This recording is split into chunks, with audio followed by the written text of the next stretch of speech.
SBM VSI Crusher.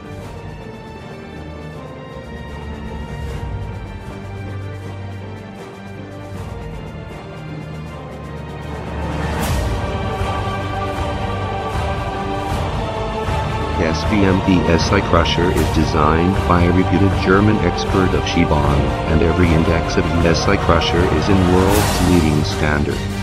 SBM VSI Crusher incorporates 3 crushing types and it can be operated 720 hours continuously.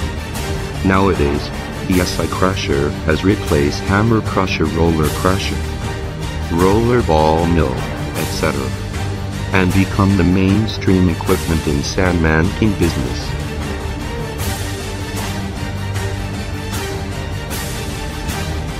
Operation principle of VSI Crusher.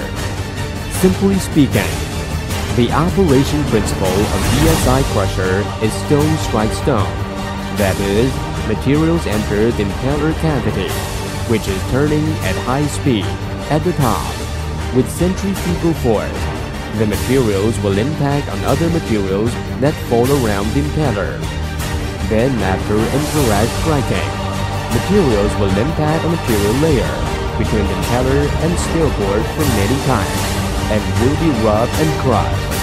Then they will be discharged at the bottom.